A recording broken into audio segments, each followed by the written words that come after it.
Dollars to Donuts, the podcast where I talk with the people who lead user research in their organization. I'm Steve Portigal. This is a bonus episode.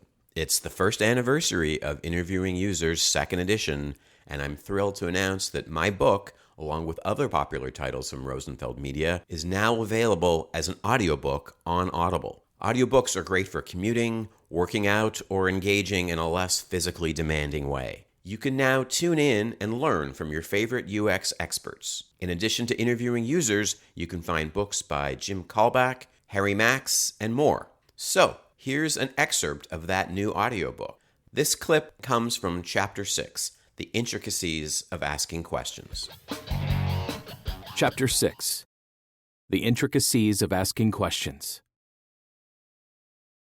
So, there you are in the field. The coolest of phrases that means that today your assignment is to talk with a stranger in their kitchen, maintenance shed, copy center, or another unlikely environment. As you get down to business, your printed copy of the interview guide is gripped tightly in your sweaty paw. All your objective setting, question wordsmithing, and other planning is captured in 11-point type on these precious 4 sheets of paper. Now, set it aside. Leading the interview successfully comes down to you. Go ahead and refer to the guide as you need to, but don't let it run the interview. It's not a script. It's only for reference purposes. If you get stuck about where to go next, that's when you turn to it and scan through the pages. Despite your planning, the interview probably won't unfold the way you anticipated. If it does, perhaps you aren't leveraging enough of the opportunities that arise.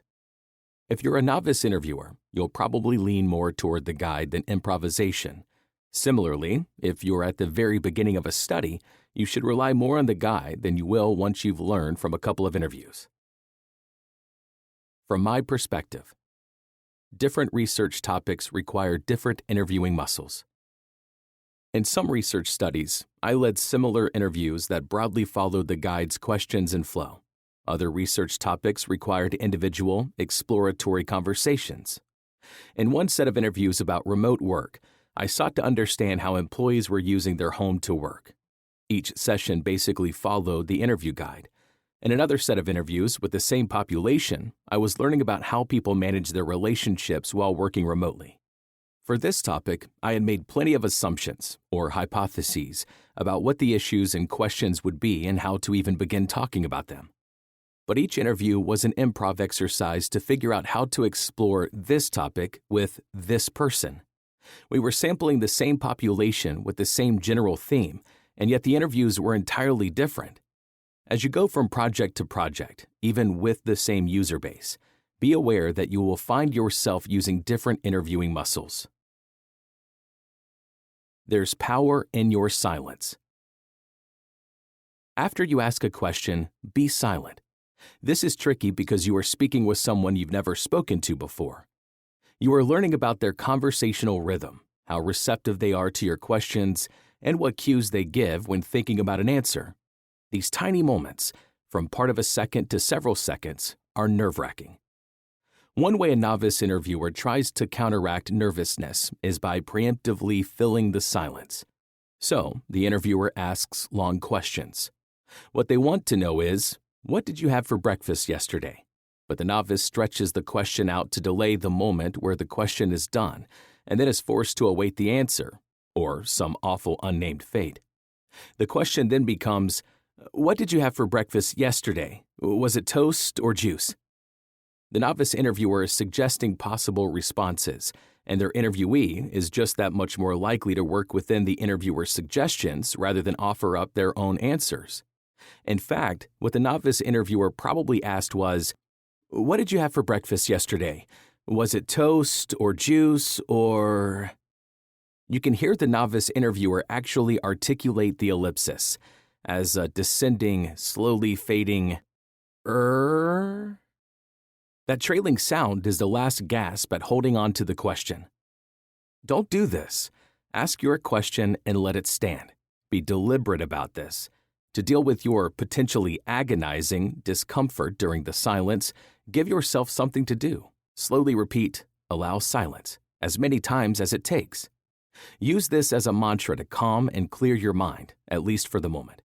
Or place one finger in front of your lips to communicate focused listening to your participant, which also has the advantage of slightly restricting your mouth from moving. See Figure 6.1, which can be found at flickr.com/photos/rosenfeldmedia/sets/. Rest assured that if your participant can't answer the question, they will let you know. If you pay attention to your participant's body language, you'll see, usually long before you stop talking, their facial expression indicates when they have something to say. You can optionally do a hard stop at that point. "Oh, go ahead," to confirm that you're paying attention to them and that you want to hear what they have to say. In the previous bad example, the interviewer, fearing the uncertainty of a short question and going too far with making the question easier to answer, offered a closed set of choices: toast or juice. Offering a list of options to an otherwise open-ended question is extremely common. Here are two examples. From the excellent podcast, 99% Invisible. Tom Gaismer. And we often have a favorite, which we try to push if we have, but there's not necessarily the obvious right answer. Roman Mars. And when you have a favorite, do you plainly state that it's your favorite, or do you just present it first or present it last? Is there a gamesmanship in this at all? From an article in The New Yorker by Joshua Rothman. Now that you're getting closer to putting a device in a person, how does it feel? I asked. Is it exciting or freaky or what? When you present your participant with a specific set of options, you turn an open question into a close-ended multiple-choice question. Even worse, as a multiple-choice question, it's terrible, as you aren't actually expecting the responses will only come from the examples offered, like toast or juice, or exciting or freaky. You might believe that people will simply tell you their answer, regardless of whether or not it's one of those options, like leftover pizza or it's not a big deal. In any interview, for the first couple of times you do this, maybe they will. But the more you ask questions this way, the more your participant will begin to assume that those are your preferred responses. As an interviewer, you typically have a lot of power, and using close-ended questions demonstrates to your participant how they can do a good job in the interview, something they generally are eager to do. Adding "or what" to the end of your options doesn't do much to mitigate the list of options you've already provided. It's better to just ask what you want to know. What did you have for breakfast? Or, how do you handle it with your client when you have a favorite? Or, now that you're getting closer to putting a device in a person, how does it feel? On the rare occasions when someone struggles with your question, for example, responding with, "So, do you mean everything about that platform, or just about how the platform is used by the moderators?" Try to see that as a good thing. It might feel like you failed with a poorly articulated question, but your participant is demonstrating the rapport they have with you and working with you to make sure that they are helping you get the information you need. Finally, let's go back to that question about your participant's breakfast. After they have given you an initial answer, continue to be silent. People speak in paragraphs, and they want your permission to go on to the next paragraph. You've asked, "What did you have for breakfast yesterday?" There's a second of silence, and they told you, "I had toast and a bit of yogurt, and then about 20 minutes later I had steak and eggs." The novice interviewer figures it's time to move on to the next question and asks, "Oh, okay, where did you buy those groceries?" But the best play is just to rest for another beat. Usually the person will continue, "Well, in fact, yesterday was quite unusual because what I typically do is just have a granola bar, but my sister was coming to visit and I had to prepare for all of us before she got here." By simply not asking your next question immediately, you give your interviewee time to flesh out the answer they've already given you. Try to develop a sense for when the thread is played out, and it's time for your next question. Note: shut up and/or shutting up. In working, researching, interviewing, writing, Robert Caro writes about the use of silence in interviewing. He mentions fiction's greatest interviewers, Inspector Maigret and George Smiley, and their tactics to keep themselves from talking and let silence do its work. Maigret fiddles with his pipe and Smiley uses his tie to polish his glasses. Caro has his own brilliant technique. When I'm waiting for the person I'm interviewing to break a silence by giving me a piece of information I want, I write SU for shut up in my notebook. If anyone were ever to look through my notebooks, he would find a lot of SUs. The back channel trap. In linguistics, a back channel response is a verbal or nonverbal interjection, something non-substantive in contrast to an interruption, which is more substantial, that communicates that the listener understands, is paying attention, or agrees with what the first speaker is saying. This is a natural part of conversation. It's natural to want to behave encouragingly toward your participant, perhaps out of empathy or perhaps because you feel yourself feeling uncertain. The typical verbal interjections are familiar. Right, okay, sure, yes, got it. A typical nonverbal interjection is nodding. But when your back channel response signals affirmation or validation, wow, yeah, cool, of course, instead of an acknowledgement, oh, you're impacting the information you are getting. By telling your participant how you feel about what they are sharing, you influence them to gain more approval. This dynamic is a theme we'll return to, and it plays out in this fundamental interaction. All you're trying to do is give permission for your participant to continue to the next paragraph. Try to offer the minimal response. You can turn into or even more of a soft grunt. Your emphatic head nod can just be dipping your chin once, or even widening your eyes and raising your head slightly. The thing to practice is displaying, I heard you, with the minimum amount of vocalization and movement. This gesture could be challenging at first, but you may find it surprising how this posture gives you focus and confidence. And what you're trying to move away from is the novice interview who is brimming over with enthusiasm and saying, cool, just before their participant has finished the last syllable of their sentence. Note: present and accounted for. My advice for interviewers to limit their emotional reactions can cause concern when considering situations when participants share something emotional. You don't want to come off as cold or unkind, but the default, "Oh, I'm sorry," response can be based on our preemptive assumption about what another person needs from us. As an interviewer, you can treat something vulnerable or difficult they've shared as precious by staying present with them. You can demonstrate your compassion by asking a follow-up question, or remaining very still, or leaning forward, or holding eye contact, or releasing eye contact, or leaving space before your next question. You don't necessarily need to say anything in direct response, especially before knowing their own feelings about what they've experienced. Expressions of sympathy are much more about the person offering them. The choices you make should center your participant. Note: the minimum viable response. Since video conferencing makes it harder to interject and provides fewer body language cues, we tend to overcompensate with our gestures, like nodding with exaggerated depth and frequency. If you're trying to reduce your back channel over remote, be mindful of how you've adapted your everyday body language in video meetings. Just like the previous in-person guidance, experiment with the minimum response, although it may be harder and less desirable for you to hold back to the same extent. Note: paragraph speak. People do speak in paragraphs. You can see evidence of this by looking at an interview transcription. The pauses between blocks of content are interpreted by the transcriptionist as paragraphs.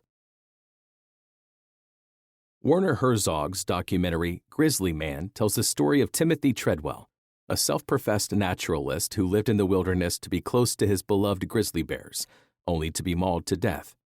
There's a scene in which Frank Fallico, Alaska's state medical examiner, presents a watch, still in an evidence bag, to Treadwell's ex-girlfriend, Jewel Palavac.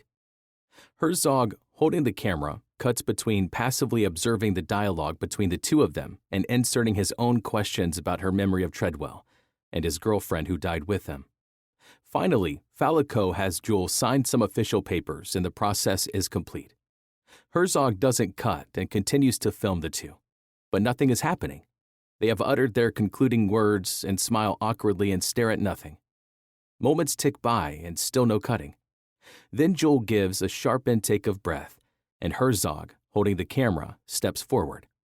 Another moment goes by, and she sobs, breaking down for the first time in this entire sequence. It's the last thing that's left. Herzog is directing the scene while observing and interviewing. He lets a delicate moment hang uncomfortably, and a devastating emotion emerges. That's the power of silence. Silence Abroad by Lynn Shade. Lynn Shade is a freelance UX designer and researcher who previously worked at Claris, Apple, and Adobe. She grew up in Japan and is bilingual. Most of the user research I've done has been in Asia, Japan, for the most part, where I grew up and where global tech companies often request research to understand market needs. But years ago, when working for Apple, I accompanied a Dutch colleague, Anke de Jong, to New York for field research of new laptop models. Trained as an industrial designer, Anke designed at the intersection of hardware and software. This made her research interesting in itself, but what I remember most vividly from that trip was being occasionally astonished at her use of silence to impel further comment. In New York, for the most part, this technique wasn't necessary since these participants were more than happy to speak. The willingness and eagerness of American study participants to express themselves verbally was the source of considerable discussion among myself and Japanese research colleagues and indirectly caused a problem for us. Silicon Valley management expected interview techniques that worked well in the West, such as asking the participant to speak their thoughts aloud while using the product, or quick interviews diving into a focused topic could be used to quickly and inexpensively confirm U.S. results in other countries. These and other methods that relied on the participant talking tended not to work in Japan. The silent-ish Japanese participant is all too common, and Japanese colleagues and I would discuss and even devote entire conference presentations to how to draw out our quiet participants, what magic combination of factors might encourage them to speak, even for one research lab, studying what type of microphones worked best to pick up the quiet speech when they did. However, even New Yorkers can occasionally fall silent after answering a question. At these points, Anke would deliberately not comment or help the user along, waiting calmly. This seemed to me to be putting stress on the interviewee. I'd grow anxious as the silence hung in the air for what seemed like too long. Invariably, the interviewee would break it. The further information was often valuable. They'd clarify or amend, or start a new topic with a new observation, or make a connection that offered interesting insights. The interviewees seemed not to mind and often became very talkative. Using silence as a mechanism to elicit participants to talk wasn't unique, as it's a common technique in friendly and otherwise interviews. But it stuck in my head, and over the years, as I continued doing research in Japan and other parts of Asia, I thought quite a bit about that New York experience and silence in general. Silence in user research in Japan is so important. We allow lots and lots of room for it. There have been entire books written on Japanese silence, but here I'll summarize Japanese conversational silence into 3 broad categories: silence to set the stage, silence as encouragement, and danger zone silence. Silence to set the stage. Along with body language, setting the stage silence is a bit of silence from both sides to indicate readiness for a shared experience. Both parties take time to set the mood and air for a productive conversation, and some of this work is done with silence. This type of silence takes place here and there during initial greetings and during the interview as topics change, but is most obvious when greetings wind down right before initiating the topic at hand. Lest this paint a picture of solemn meditation like stillness with a temple bell tolling in the background, let me hasten to add that those setting the stage silences can be quick and casual or longer, depending on personalities. Fairly typical is saying the equivalent of with a trailing silence and the other party nodding, again followed by a bit of silence. Setting the stage silence is created partly because silence is considered a more deeply shared experience than talking. A version of that exists in many cultures, and partly showing mutual respect and mutual humility for the other's expertise. The interviewer's task here, and during the interview, is to match the interviewee's natural response and thought pace, allowing time for both sides to ponder questions. Silence as encouragement. During the interview, silence indicates making an effort to help the cause along. The interviewee will be silent to show they're thinking the topic over carefully, and showing a desire to contribute to the interviewer's goal. The interviewer will be silent to show they're thinking the subject's response over carefully and showing respect for the effort the interviewee made in answering. Frequently, all parties will be silent when faced with a very difficult or complex question to give the topic due diligence and the time it deserves. Essentially, conversational encouragement is created through lots of silence. Danger zone silence. The tones of silence to watch for are silence indicating resistance and silence indicating confusion. If the Japanese interviewee doesn't feel qualified to answer the question or is confused by a question and unsure, they'll fall silent. This danger zone silence has its own tiny cues and must be broken by interjections from the interviewer. The stuck interviewee is unlikely to break the silence by just starting to talk about something. If this type of silence is prolonged, the interviewee will start experiencing the stress and worry of letting the situation down. Danger zone silence can be avoided altogether by building a thread of trust by setting context and connection from the first contact during the recruitment process and continuing to set context through the interview itself. The designer Kenya Hara has a rather lovely section in his book, White, on the meaning of emptiness in the Shinto shrine architecture. He describes how the space created by tying the tops of 4 pillars with ropes creates emptiness that has potential as a vessel to receive thoughts and feelings. He later goes on to tie silence to emptiness and suggests that silence has the possibility to enrich mutual comprehension. Building on this, it's hard to imagine silence in Japanese conversation as being created simply to facilitate a means to a certain end. Rather, successful Japanese silence is a friendly empty space that, when created by both parties, exists to allow communication. Even if you don't feel nervous, you can't really know what's going to happen as you ask a question. Perhaps your participant will start to answer the question while you're asking it. Indeed, you can see this sometimes when the participant's whole effect changes as they begin to understand the question and their face shifts dramatically as they bring their answer out to the launchpad. Perhaps they'll be supremely fast-talking and whip out an answer the very moment you've finished asking it. Perhaps they will wait for you to finish your question and take some amount of time to start speaking, and during that gulf between question and answer, they may give you really great "I'm thinking" cues. Hand rubs chin, eyes gaze away, lips pursed, and so on. Perhaps they'll give you a juicy verbal cue like, "That's a great question. Or they may simply stare at you, giving no quarter until the answer.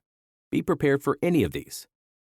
When we're not in person and technology introduces a very small delay in conversation, we get messed up pretty quickly. The pauses we listen for at the end of someone's speech are not quite in real time, so we start to speak at the same time as the person on the other end of the call. We hear each other start, so we abruptly stop and defer to them. It's challenging to correct this out-of-phase state. Of course, this happens in person as well, without any technologically introduced delay. Some people just have different natural rhythms. With some participants, it takes me most of the interview to align my pacing with theirs. There's no magic fix, any more than there's an easy way to successfully talk on the phone when you hear an echo of your own voice. This is stuff happening way below conscious thought, down at the autonomic level. At the very least, be mindful of the out-of-sync phenomenon and try to slow yourself down. They blinded me with silence. Many years ago, I was in my first public improv show. We were all amateurs, some with considerable experience, others, like me, essentially beginners. In this performance, we started each scene with one idea, often from the audience, and proceeded with some sort of structure. What often happened was a scramble to move the idea forward, everyone speaking at once, with too many ideas thrown in the first few moments to ever solidify into a great scene. Have you ever seen 8-year-olds play soccer? The ball in both teams are a whirling cloud that moves up and down and across the field like the Tasmanian devil? That was us. But then the next night, I saw the Kids in the Hall, a comedy troupe that has been performing together for a very long time. After the scripted material had finished, the audience was clamoring for more. In advance of the encore, they all walked on stage and thanked us, and then improvised a few jokes before heading off stage to prepare for the encore. All 5 of them managed to hold the stage coherently. Not everyone spoke at equal length in those few minutes, but at no point did any of them speak on top of one another. It came off as natural and easy, but it was really quite incredible. Where they succeeded, and we didn't succeed as well, for there are no losers in improv, was in allowing for silence. Each kid in the hall was silent for most, if not all, of their unscripted segment. What a powerful contribution they made by not speaking. Isn't that a strange statement to make? A comedy performer contributed by not speaking. How can that be? We tend to expect performance to be the explicit utterances, not the space between them. There's a lot that can happen without verbalization: posture, gestures, breath sounds, eye gaze, facial reactions, and more. The kids in the hall were doing all those the entire time, and they were paying attention to each other. When they were silent, they were actively silent. They were sending and receiving information. This behavior is crucial when interviewing users. I estimate we speak as little as 20% of the time. Yet the interviews are directed and controlled by the interviewer. Nodding, eye contact, and body language all support the participant in providing detailed information. Of course, there is often more than one researcher on hand. If the first ethnographer remains silent, waiting for the participant to continue, the second interviewer must recognize that and also listen silently, rather than using the opening as his chance to interview. This collaborative use of silence is something the kids in the hall managed, and my improv group did not. We experienced these same challenges in more familiar work settings, brainstorming, meetings, and so on. We work in a society that judges us primarily by our own contributions, rather than the way we allow others to make theirs. If the collaborative silence is not a shared value in a group, there can be a real challenge for those who default to listening, not speaking. We've learned how to give credit to those who utter the pearls, but we don't know how to acknowledge the value of those who choose their moments wisely, who allow others to shine, and who ultimately enable those pearls. In a 2002 episode of The Simpsons, DABF05, Jaws Wired Shut, Homer's jaw is wired shut. He is physically unable to speak. He does become a better listener, but most interesting are the positive qualities the people in his life project upon him. Simpsons executive producer Al Jean said, "When Homer gets his jaw wired shut, it makes him into a really decent, wonderful human being."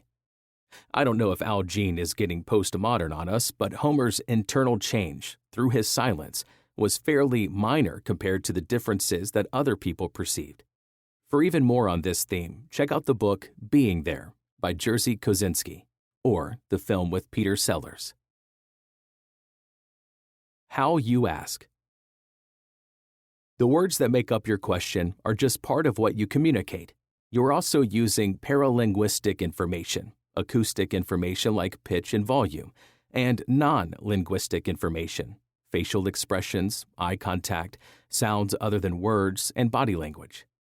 Assuming that you're confined to the printed word here and that you aren't listening to an audiobook, I can only describe the specifics of how people speak without being able to actually demonstrate it.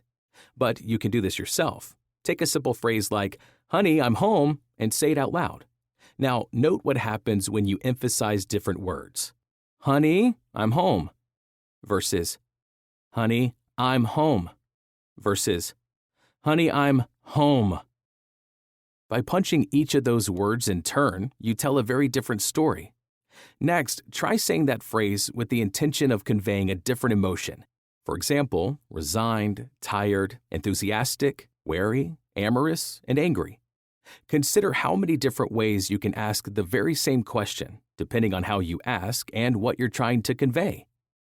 Develop your own muscles by practicing asking some of your questions aloud, and see how you can convey your actual intent through paralinguistic and non-linguistic cues. For inspiration, listen to this interview between Terry Gross and Brandi Carlile. Brandi Carlile. But a lot of it is just based on what I've been told throughout my life, and in a way that I felt when I came out of that, which is that I felt a little bit too in tune with how adults feel and how adults walk through the world, as opposed to how a child thinks adults walk through the world. Terry Gross. What do you mean by that? Brandi Carlile. Well, I think that the fallibility that gets exposed when you realize that your parents don't have any control over whether or not you live or die is not something you're supposed to really realize, I think, until you get a lot older. Gross's clarification question could have come across like a challenge, but in the specific way she says it, I hear her genuine curiosity and gentleness. Be aware of your own potential to really land your question by the way you ask it. There you go. What do you know? That's the bonus show. Celebrate the anniversary of interviewing users by getting a copy for yourself or a coworker. Print, digital, and now audio. Our theme music is by Bruce Todd.